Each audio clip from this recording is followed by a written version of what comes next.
Hello दोस्तों, welcome to the बाजू classes. आज हम लोग बात करेंगे दोस्तों यूपी होम गार्ड से रिलेटेड क्वेश्चन आंसर के बारे में, जो हमारे पुलिस और जो जीके के क्वेश्चन हैं उनके बारे में। चलिए शुरू करते हैं।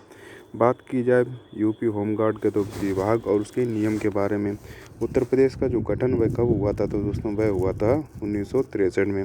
बात की जाए होम गार्ड का जो मुख्य उद्देश्य क्या है तो दोस्तों आंतरिक सुरक्षा में पुलिस की जो सहायता करना है तथा तो कानून व्यवस्था को बनाए रखना तथा पुलिस के सहायक के रूप में कार्य करना जो है यह होमगार्ड का जो मुख्य उद्देश्य है दोस्तों।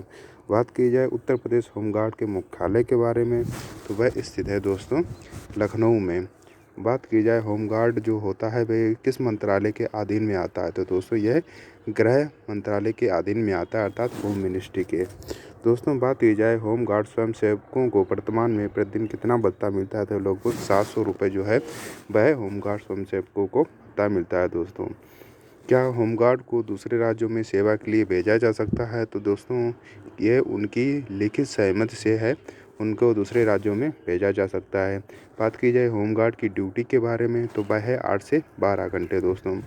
बात की जाए होम गार्ड दिवस के बारे में तो होम गार्ड दिवस जो है वह 6 दिसंबर को मनाया जाता है दोस्तों। बात की जाए भर्ती के लिए न्यूनतम शैक्षिक योग्यता के बारे में तो वह है 10th पास दोस्तों।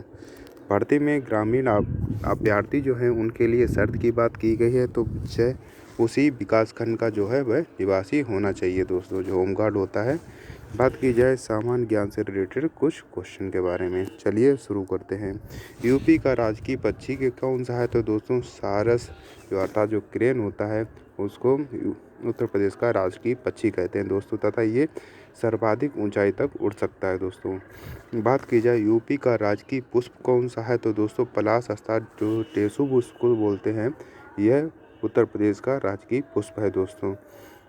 बात की जाए उत्तर प्रदेश में कुल कितने ज़िले हैं तो दोस्तों उत्तर प्रदेश में कुल 75 ज़िले हैं, जिसमें क्षेत्रफल की दृष्टि से सबसे बड़ा ज़िला की बात की जाए तो वह है दोस्तों लखीमपुर खीरी, जिसका क्षेत्रफल है 7680 वर्ग किलोमीटर दोस्तों। तथा सबसे छोटा ज़िला की बात की जाए तो वह है दोस्तों हापुड़, यह सबसे छोटा ज़िला है दोस्तों क्षेत्रफल की दृष्टि से। बात की जाए दोस्तों यूपी के प्रथम महिला मुख्यमंत्री कौन थी दोस्तों तो यूपी की जो प्रथम महिला मुख्यमंत्री थी वह थी श्रीमती सुचेता कृपलानी। ये उत्तर प्रदेश की चौथी मुख्यमंत्री थी दोस्तों, तथा भारत की पहली महिला मुख्यमंत्री थी श्रीमती सुचेता कृपलानी जी दोस्तों।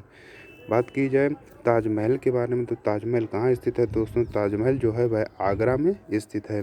बात की जाए यूपी का सबसे बड़ा जिला क्षेत्रफल की दृष्टि से कौन सा है तो दोस्तों वह है लखीमपुर खीरी दोस्तों, जिसका क्षेत्रफल है 7680 वर्ग किलोमीटर दोस्तों। तथा सबसे छोटा जिला है हापुड़ दोस्तों। बात की जाए यूपी का दूसरा हाथी अभ्यारण्य कौन सा है तो दोस्तों तराई हाथी जो रिजर्व है यह यूपी का दूसरा हाथी अभ्यारण्य है, तथा यह लखीमपुर खीरी और पीलीभीत के जिलों में फैला हुआ है दोस्तों।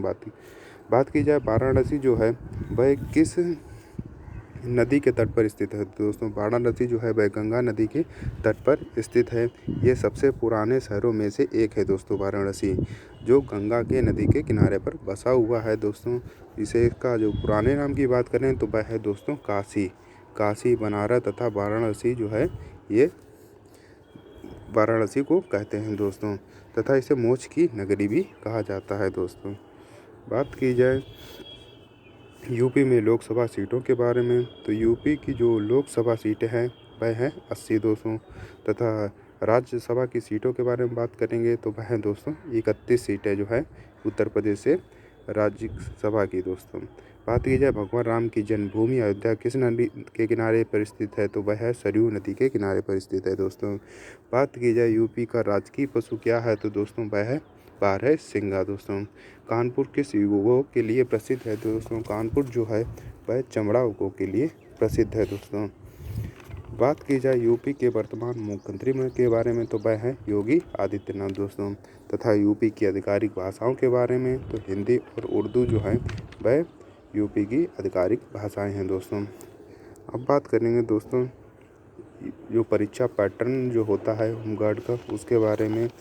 जो यूपी होमगार्ड की जो होती है भर्ती की परीक्षा में कुल प्रश्नों की बात की जाए तो कुल 100 प्रश्न पूछे जाते हैं तथा लिखित परीक्षा जो होती है उस पे 1 अंक 1 प्रश्न पे होता है दोस्तों।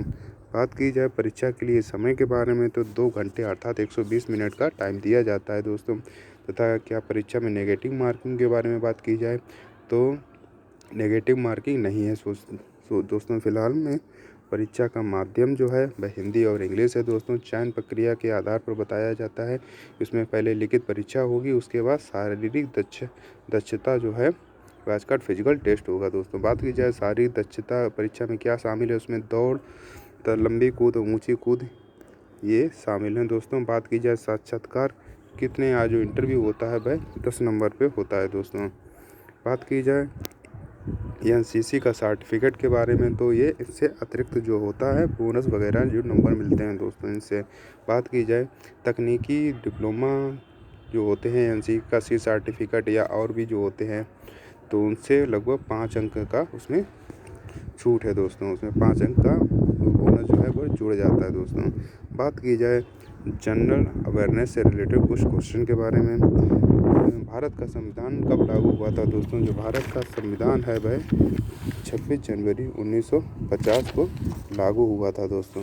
तथा ये है 26 जनवरी 1949 को जो है भारतीय संविधान अपनाया गया था तथा 26 जनवरी 1950 को इसे लागू कर दिया गया था दोस्तों।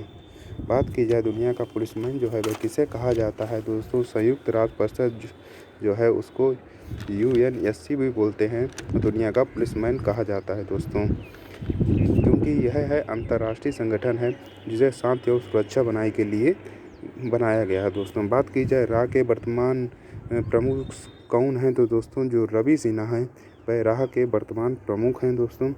बात की जाए राह के फुल फॉर्म के बारे में तो है राह रिसर्च एंड एनालिसिस दोस्तों, इसकी फुल फॉर्म है रिसर्च एंड एनालिसिस विंग, ये इसकी फुल फॉर्म है। तथा इसके जो पूर्व में जो थे वह थे पराग जैन दोस्तों प्रमुख, तथा वर्तमान में है रवि सिन्हा दोस्तों। बात की जाए जापान की मुद्रा के बारे में तो वह है येन दोस्तों। ईरान की राजधानी के बारे में तथा ये है तेहरान दोस्तों। ईरान का सबसे बड़ा शहर है तेहरान, ये वहाँ की ईरान की राजधानी है। तथा बांग्लादेश की बात की जाए तो बांग्लादेश की राजधानी जो है वह है ढाका, ये भी बांग्लादेश का सबसे बड़ा शहर है दोस्तों। बात की जाए कथक नृत्य किस राज्य से संबंधित है तो दोस्तों कथक जो है वो उत्तर प्रदेश राज्य से संबंधित है।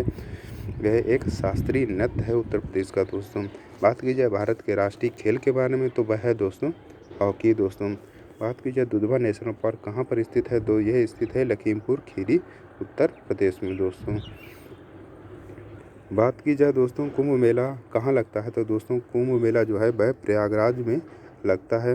बात की जाए बौद्ध धर्म का प्रसिद्ध केंद्र जो है सारनाथ वह कहाँ स्थित है दोस्तों तो वह वाराणसी के पास में स्थित है सारनाथ। तथा जो गौतम बुद्ध ने सर्वप्रथम जो धर्म का उपदेश दिया था वह दिया था दोस्तों सारनाथ में ही, ये वाराणसी के पास में स्थित है। बात की जाए यूपी के राज्यपाल कौन हैं तो दोस्तों यूपी के जो राज्यपाल हैं वह हैं आनंदीबेन पटेल दोस्तों। बात की जाए हवा महल कहाँ स्थित है दोस्तों? हवा महल जो है जयपुर में स्थित है, इसे गुलाबी शहर के नाम से जाना जाता है दोस्तों।